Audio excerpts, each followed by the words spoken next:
eu sou Marina Rodrigues, professora de artes. Nós vamos iniciar agora a aula do segundo ano. Eu peço que você que está em casa pegue o seu livro didático e já abra lá na unidade 3. É a partir dessa unidade que a gente vai começar a estudar hoje. Para iniciar, enquanto você pega, abre o seu livro na unidade 3, nós vamos observar atentamente essa imagem, que também está no seu livro. Mas nós vamos analisar ela detalhadamente. Como assim, tia? A gente vai olhar cada coisa que aparece nessa imagem. Aqui a tia vai observar com vocês quais são as coisas que aparecem aqui e que são mais evidentes, ou seja, que aparecem com maior frequência. Eu sei que se vocês olharem um pouquinho, vocês vão perceber que são o quê? Montanhas. São várias montanhas, né, juntas, formando toda essa paisagem. Você já viu uma montanha? Acho que sim, né? Se você já viu, com certeza você já deve ter lembrado de como é o formato. Toda montanha tem esse formato, né? Ela é como se fosse uma estrutura que é alta, é como se fosse um prédio, só que não tem nenhuma estrutura de prédio. É apenas uma pedra gigantesca. Nessas pedras gigantescas aqui, nessas montanhas, nós temos uma coisa bem diferente. Vocês já conseguiram observar que coisa diferente é essa que temos nessas montanhas? Já ou não? Observa aí um pouquinho. Olha atentamente essa imagem e tenta observar quais são as coisas que você não percebe normalmente em uma montanha. Nós vemos que essa montanha ela está em um local onde tem uma paisagem, lá no fundo você vê o céu, ela está no seu local natural, né? Obviamente, uma montanha fica em um local de natureza. Agora, essas montanhas aqui, elas são diferentes. Se você for observar, elas têm pequenas aberturas que parecem portas e janelas. E aí, já conseguiram observar? Se você for analisar, você vai perceber que essas imagens e esses buracos que parecem portas e janelas realmente são portas e janelas. E aí? Quem será que mora dentro de uma montanha? Essas montanhas se localizam na Turquia.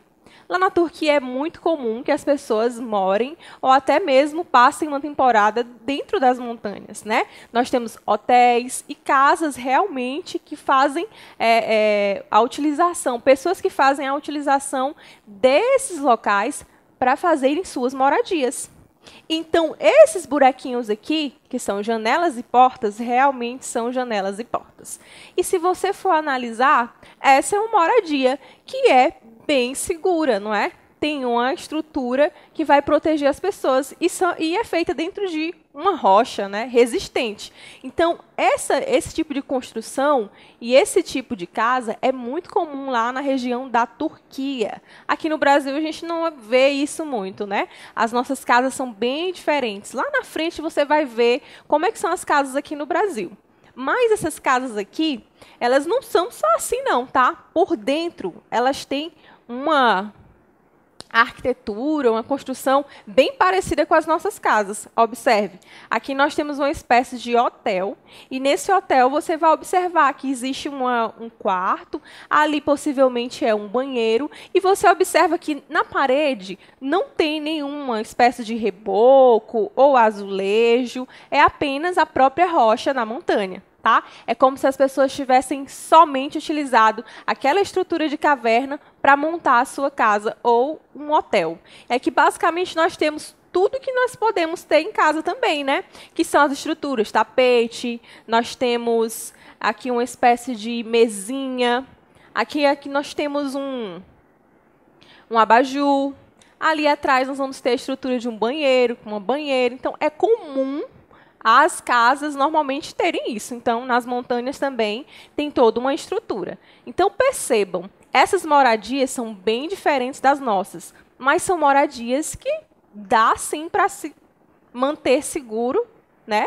Viver confortavelmente. Aqui é bem confortável, né? Será que você um dia pensou que as pessoas conseguissem morar nas cavernas? Será que você lembra de alguma pessoa, ou alguma civilização, algum povo que conseguiu morar nas cavernas por algum tempo? Será que você consegue lembrar? Será que já teve gente que conseguiu morar em uma caverna? Você conhece alguma pessoa que conseguiu morar em uma caverna? Pois é, isso nós vamos saber lá na frente da aula e vocês vão descobrir que não é uma coisa muito incomum, não. Morar na caverna é uma coisa que foi normal por bastante tempo. Agora eu tenho duas perguntas para vocês. E vocês têm que se atentar bastante, responderem aí comigo. Por que as pessoas constroem suas casas desse modo? Você já parou para pensar por que uma pessoa, ao invés de fazer uma construção comum, ela constrói a sua casa ou monta a sua casa dentro de uma montanha? Você já parou para pensar? Por que as pessoas utilizam essa arquitetura tão diferente da nossa arquitetura comum, né? A construção de prédios. E aí, você já se respondeu por que as pessoas constroem suas casas desse modo? Será que é um modo mais fácil? Morar numa montanha é mais fácil? É mais seguro? É mais confortável? Será que sim ou que não? Pois é, esse tipo de moradia faz você lembrar de algo? Essas moradias nas cavernas te lembram de algo? Você já estudou sobre algumas pessoas que moravam nas cavernas? Pois é, nessa daqui a tia vai responder junto com vocês. Basicamente, nós temos os homens das cavernas. Vocês já estudaram sobre os homens das cavernas? Os homens primitivos, os primeiros homens que vieram habitar aqui na Terra, que ficaram, né, morando em cavernas, que faziam suas pinturas rupestres, aquelas pinturas que eles desenhavam nas paredes das cavernas. Vocês já estudaram? Pois é, aquele homem que viveu há muito tempo atrás, ele também fazia o uso das cavernas como uma moradia, como uma casa.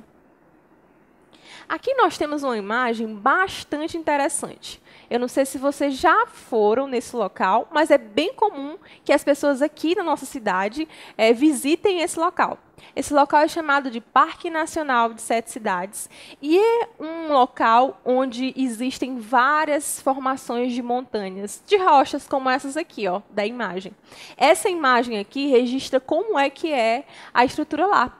E por isso que o parque é chamado de Parque Sete Cidades, porque as estruturas das montanhas parecem prédios, né, em cidades. Basicamente, aqui, nós conseguimos observar que essas montanhas, se forem observadas, você consegue fazer uma comparação, né, achar parecido com os prédios que nós temos na cidade, com as casas que nós temos na cidade, porque são próximos um do outro e estão no meio da natureza. Então, basicamente, esse local aqui também, há muito tempo atrás, foi habitado. Embora não fosse como lá na Turquia, na Capadócia, que as pessoas fazem uma estrutura, abrem janelas, portas, decoram por dentro as montanhas, as pessoas também tinham isso como abrigo. Os homens pré-históricos que habitaram há muito tempo atrás tinham uma segurança em estar nessas casas, né? Até porque quando você tem uma casa, você consegue se sentir confortável e seguro, você se protege do sol, da chuva e de qualquer outro tipo de perigo que possa ter fora. Né? Nesse caso aqui, os homens pré-históricos, eles faziam o quê? Se protegiam de animais, né? Além do sol e da chuva, como eles viviam no meio da floresta, eles tinham que ter uma segurança contra os animais. Ou então eles dormiriam ao relento e poderiam morrer, né, com esses animais selvagens. Então, existe toda uma função. Além do Parque Sete Cidades, que nós temos aqui no nosso estado, nós também temos um outro local bastante conhecido, que é o Parque Nacional Serra da Capivara, lá no sul do nosso estado. E nós temos também lá formações de cavernas.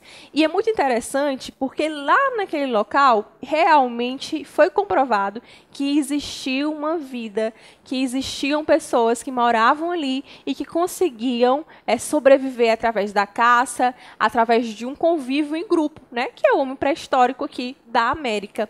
E nós temos aqui uma abertura de caverna e uma coisa bastante diferente das cavernas que a gente viu lá no início da Turquia, é que as cavernas que estão aqui no Piauí são cavernas que têm pinturas rupestres, ou seja, pinturas bem antigas feitas pelos homens primitivos, aqueles primeiros homens. A tia vai mostrar para vocês agora algumas imagens, né, dessas pinturas e eu vou querer que vocês analisem comigo cada elemento, cada coisinha que aparece aqui que foi representada através de desenho por aqueles homens.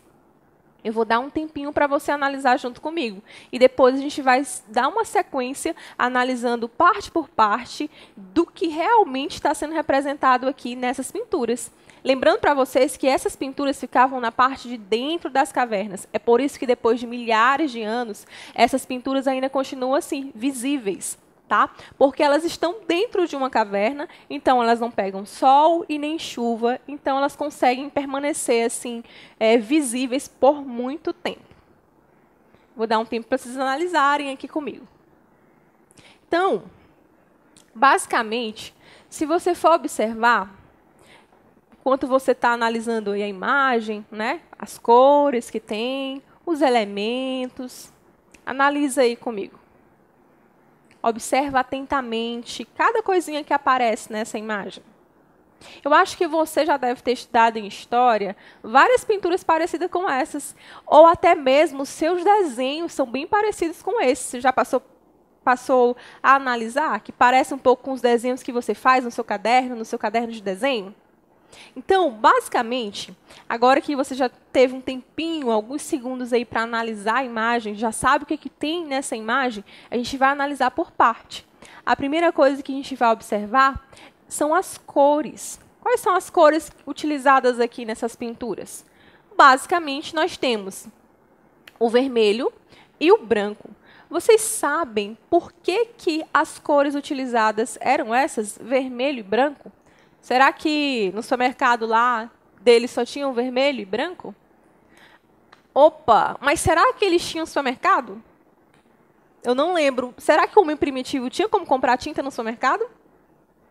Eu acho que não. Então, o que ele fazia? Ele produzia sua própria tinta. A tinta vermelha, ela vem de uma pedra chamada hematita, que é chamada também de pedra de sangue, por isso hematita. Basicamente, eles quebravam essa pedra e produziam o que a gente está vendo aqui dessa tinta vermelha. É claro que não era somente a pedra. Quando eles matavam os animais, eles tiravam a gordura daquele animal e aquela gordura era misturada com essa tinta. É por isso que pregavam na parede das cavernas assim, porque como era um óleo, ela era absorvida pela parede de pedra da caverna. E a cor branca? Qual seria a cor? Como é que seria utilizado? Como é que eles produziam essa cor? A cor branca também é natural. Além dessa branca, também tem uma coisinha amarela, que é bem pouco utilizada, mas também vem da natureza. Vem de pigmentos mesmo. É como se fosse um pedacinho de terra, uma pedrinha branca e amarela, que é tirada realmente da natureza e que é quebrada e feita com o mesmo processo. Além disso, eles também pintavam com frutas, né? Aquelas frutas, sabe, que você amassa e elas têm uma cor, basicamente também eram utilizadas. Só que aqui, nesse caso, são esses dois casos. Sabendo agora sobre as cores, nós vamos saber exatamente o que está sendo representado. Você já conseguiu reconhecer o que está sendo representado aqui nessa pintura? São várias pinturas, na verdade, não é? Se a gente for analisar, aqui em cima parecem que são animais, né? Um animal bem popular. Até levou o nome do parque, né? Serra da Capivara. Você já viu a capivara aqui na nossa cidade? Eu acho que se você não viu, é porque você não ficou bastante atento. Mas aqui nós temos várias. E no restante do estado também. Então, era muito comum que naquela época também tivessem capivaras. E a representação mais provável que nós podemos ver é a representação desses animais. Além de outros, obviamente. Nós temos também uma representação que parece ser de pessoas, essas aqui em branco, né? Pessoas dançando, pessoas se movimentando, pessoas perto de animais, que poderia representar uma espécie de caça aqui ao redor dos animais, como se ele estivesse correndo atrás de um animal para poder ter o que comer, né? Ter sua carne. Então, basicamente, nós temos animais, as pessoas em seus rituais de dança, de festa, porque eles tinham rituais e eles representavam também. Era como se a pintura nas paredes das moradias dos homens pré-históricos fossem basicamente uma espécie de quadro. Na sua casa, você tem algum quadro na parede? Alguma fotografia de um parente seu ou sua fotografia que represente um pouco da sua história? Pois é, o homem pré-histórico, embora ele não soubesse o que realmente estava representando, ele sabia que aquilo dali era uma coisa normal do dia a dia. Eram as pessoas com que ele convivia, era o que ele fazia no dia a dia, caçava, dançava e praticava seus rituais. Então era como se as pinturas fossem contando uma história, assim como um quadro e uma fotografia que a gente tem em casa. Essa outra imagem vai representar bastante. Essa daqui é muito comum e você já deve ter visto. Basicamente, essa estrutura é uma capivara mãe e uma capivara filho e uma pessoa aqui meio que tangendo esse animal. Então, basicamente, nós temos aqui a representação de um animal que era muito comum. Então, eles viam muito capivara e, provavelmente, por virem muita capivara, eles acabavam fazendo o quê? Registrando essas capivaras. Era o que eles conseguiam ver no dia a dia. Então, para eles era normal, era interessante. É a mesma coisa que você faz quando você tira foto do seu gato, do seu cachorro, ou de algum animal de estimação que você tem, né? Você retrata ele porque você está ali vendo ele todo dia, você tem um carinho por ele, ou porque você vê realmente ele todo dia e quer registrar a vida do seu bichinho. Agora a tia também tem outras duas perguntas. O que podemos observar nesses desenhos? Além de uma vida cotidiana, qual o significado das pinturas nas paredes das cavernas? A gente já respondeu essa primeira enquanto a gente analisou, né? Foi bem simples, né? O que tinha, animais, pessoas e tudo mais. Mas essa segunda aqui, qual o significado das pinturas nas paredes das cavernas? Qual o significado que tinha para aquelas pessoas e para a gente hoje em dia? Você já sabe qual o significado? Basicamente, as pessoas naquela época faziam isso como uma forma de representar ou até mesmo de cultuar algum deus ou de registrar, mesmo sem saber que aquilo era um registro, né? Eles faziam aquele registro porque poderia ser uma coisa boa para eles ou era interessante para marcar o seu local de moradia ou alguma coisa do tipo. Então, existia vários significados. Eles pintavam aquilo com várias intenções. As pinturas, elas demonstravam muitas coisas, né? Demonstravam o dia a dia, demonstravam as relações pessoais deles, né? A estrutura da sociedade, o que era visto por aquelas pessoas, ou seja, os animais. Então, havia vários significados. Além de pintar propriamente os rituais. Então, eles tinham uma intenção meio que religiosa em fazer as suas pinturas. Então, aqui são essas duas respostas. A primeira a gente respondeu vendo as imagens. Foi bem fácil, né? Analisar essas imagens, porque você observa o desenho e você consegue comparar com desenhos da realidade.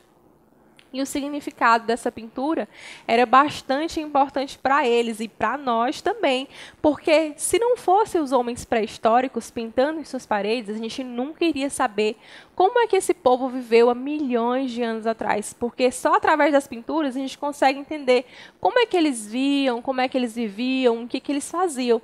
Então, existia um significado muito importante por trás de todas essas pinturas. Agora nós vamos passar para outro tipo de moradia, né? As montanhas, nas cavernas. Aqui nós temos um iglu. Você já ouviu falar de um iglu? Ou já viu em algum desenho ou filme o iglu? Basicamente, o iglu é uma casa, é uma espécie de oca que é feita no Polo Norte. A gente sabe que o Polo Norte e o Polo Sul são regiões que são bastante frias na Terra, ou seja, que tem gelo durante o ano inteiro. E que são regiões em que as pessoas, para se protegerem do frio, têm que criar barreiras, né? Criam barreiras para poder produzir calor no corpo e não morrer de frio.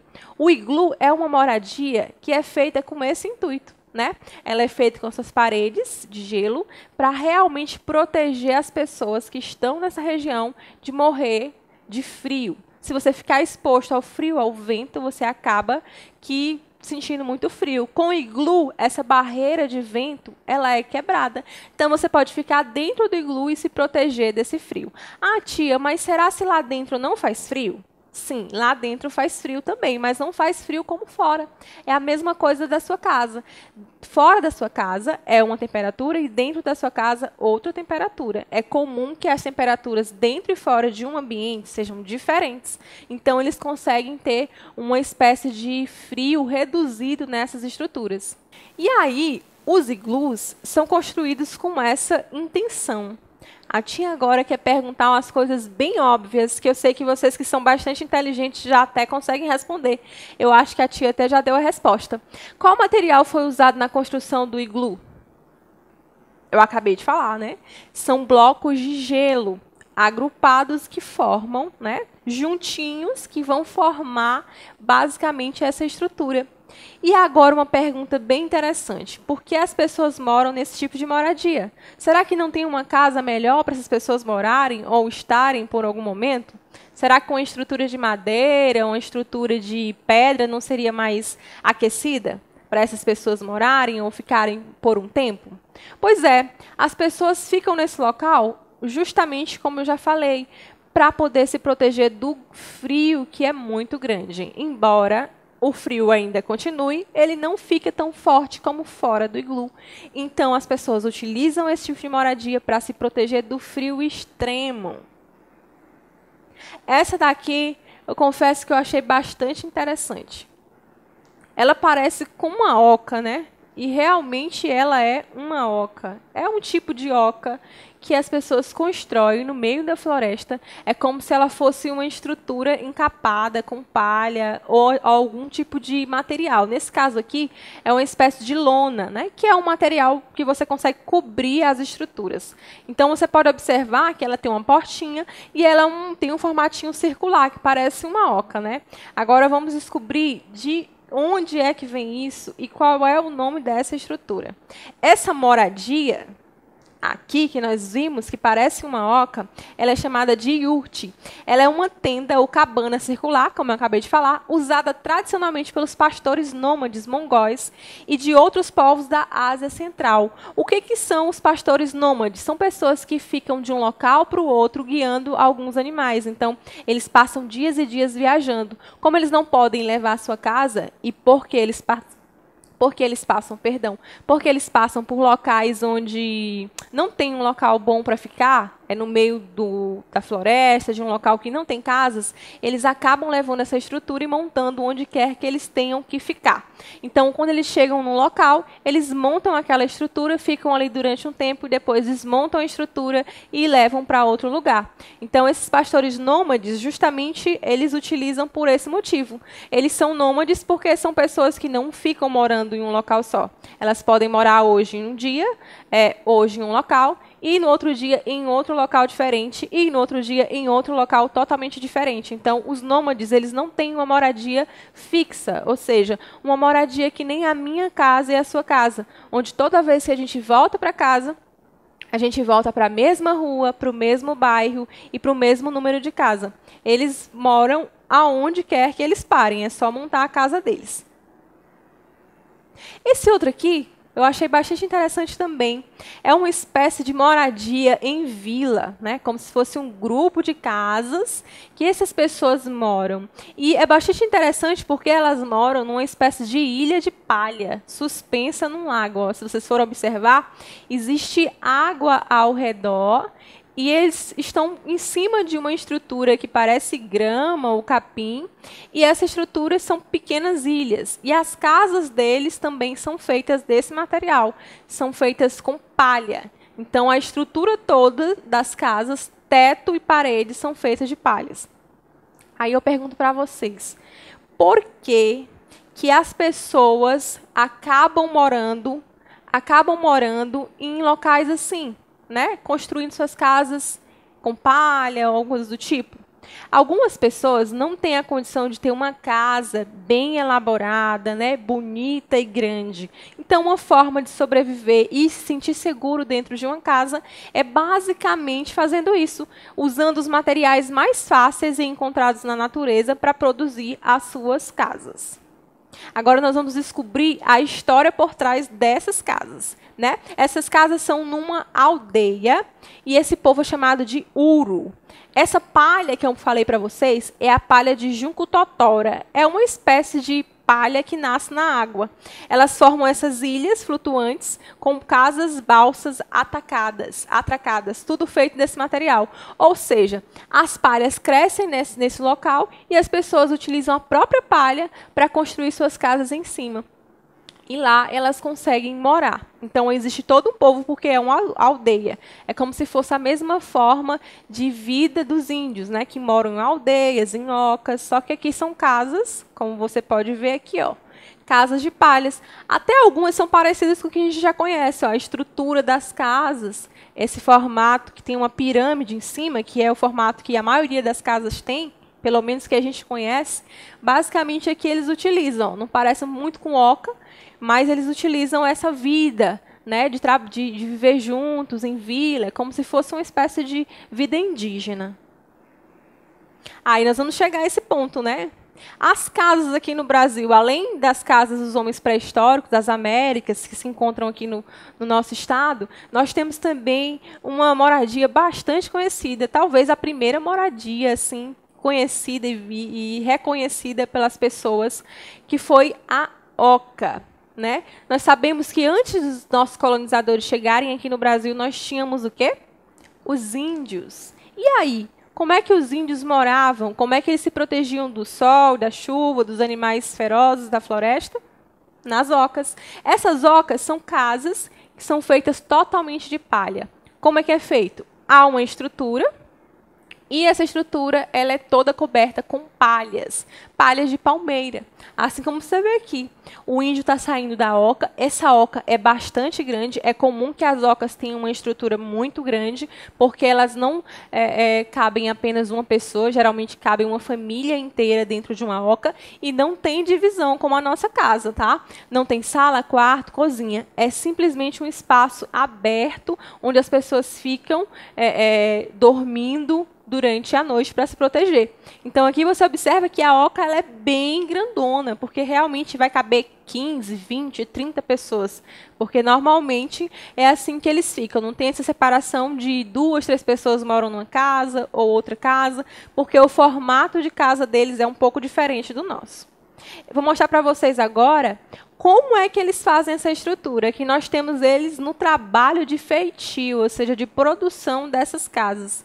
Você já tinha visto como é que são construídas as ocas? Pois é, basicamente assim. Ele coloca uma espécie de madeira central para poder montar essa estrutura e coloca várias outras madeiras ao redor, nesse formatinho, até ficar redondinho e circular como uma oca.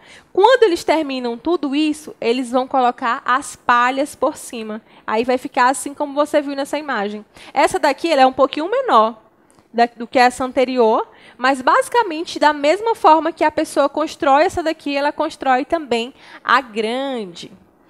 Aí, nós temos uma coisa bastante interessante e muito comum aqui na nossa região, né, a região Nordeste. Você já viu alguma pessoa construindo uma casa dessa forma? Você sabe como é que se chama essa arquitetura, essa forma de construção? Você sabe? Você já viu? Pois é. Ela é chamada de pau a pique ou então de casa de taipa. Era comum as pessoas construírem as suas casas aqui na região Nordeste, principalmente no interior, onde a pessoa não tem acesso aos tijolos e à compra desses materiais. Como é que é produzida? Na imagem você já consegue observar. Existe toda uma parede feita com madeiras, né? Elas são ajustadas num formatinho, como vocês estão observando aqui, amarradas, e depois tem toda a estrutura das paredes. As pessoas pegam o barro, né, molham esse barro até ele ficar palpável, assim, bom de pegar, como uma argila ou como uma massinha de modelar. Basicamente assim. Aí eles começam a colocar esse barro nas paredes. Eles vão jogando dentro, batendo até formar essa parede. Essa parte lá de trás já tem a parede pronta. Essa daqui ele está fazendo até a metade e essa daqui ainda não tem. Ele ainda vai ter que terminar. Mas basicamente é assim. Quando seca todo esse barro que está molhado, aí vira uma parede resistente e a pessoa pode morar lá dentro. Então, assim são as casas da arquitetura brasileira, né? Basicamente, nós temos isso aqui, ó, há muito tempo. Foi trazida pelos nossos colonizadores, pelos portugueses. Era uma maneira de construção, essa maneira aqui, de trabalhar com essas madeiras juntas, formando a parede, para depois colocar o barro. E a gente continuou utilizando isso. Hoje em dia, a gente não utiliza tanto, ainda mais na cidade. Nós já temos os tijolos, que facilitam muito a construção, né? Mas é bastante interessante. Você já tinha visto uma pessoa construir a sua casa assim? Já tinha analisado, basicamente? Já tinha visto, mas não sabia como é que as pessoas construíam uma casa assim? Pois é. Se você for viajar, você vai ficar mais atento agora a quando tiver casas assim, que você pensa que a parede é todinha de barro, mas na verdade não é toda de barro, ela tem uma estrutura de madeira que sustenta e o barro é como se fosse só a cobertura dessa estrutura para formar essa parede. Então é muito comum esse tipo de casa aqui, basicamente assim. Você já viu uma casa parecida com essa? Pois é, essa é uma casa já construída de pau a pique ou famosa casa de taipa. Essa daqui é até um pouco diferente, porque ela é totalmente, como a gente conhece, de casa de taipa. Ela é toda feita de madeira, barro, e em cima, ao invés de ter telhas, como a gente conhece normalmente, as telhas de cerâmica, de argila, nós temos uma telha de palha, uma cobertura de palha. Então, nós temos aí, basicamente, como é que fica no final essa estrutura. Aqui, nessa daqui, você consegue observar até as madeiras, ó. As madeiras que ficam na estrutura da casa, ó. Você consegue observar direitinho toda a estrutura e o barro que vai fazer tampar essa estrutura, para que ninguém consiga ver você que está dentro e nem você que está dentro consiga ver a pessoa de fora, a não ser que seja pela uma porta ou pela uma janela. Aí nós temos uma que eu sei que todos vocês conhecem. Eu acho que é até comum, né, na nossa cidade ou no local que a gente vive, na nossa rua, que é esse tipo de moradia. Essa arquitetura é muito comum. A nossa arquitetura normal do dia a dia, que a gente vê nas casas quando a gente anda pela nossa cidade, é esse tipo de arquitetura, que é a arquitetura em alvenaria. O que é alvenaria? É uma construção onde você já utiliza alguns materiais mais elaborados, como o tijolo feito de cerâmica, a telha feita de cerâmica, o reboco feito do pigmento de cimento. Então, basicamente, nós temos aqui uma estrutura finalizada com alvenaria. Ela traz uma certa segurança maior, porque a construção dela é feita em várias etapas. Nós temos a parte lá do chão, onde a pessoa cava e põe umas pedras para ficar bem firme a parede, e nós temos uma estrutura de teto que não vai voar, no caso das palhas, caso venha uma ventania. Então, nós temos aqui toda uma estrutura. A sua casa, possivelmente, parece com a casa dessa imagem, né? Uma casa com telhas e paredes, que a gente chama de arquitetura de alvenaria, tá? Lembre aí, quando as pessoas perguntarem, como é que é feita a sua casa? Qual o tipo de arquitetura que é utilizada? Você pode falar, a minha casa é feita, é produzida com arquitetura de alvenaria. Aí você explica que é feita com tijolos, telhas, né, reboco, toda uma estrutura elaborada. Agora nós temos duas perguntas aqui, a tia está chegando quase no final da aula, e aí eu vou fazer duas perguntinhas para a gente ficar um pouco ciente do nosso conteúdo, né? Entender o que a gente está falando. Onde você mora? Como são feitas as casas?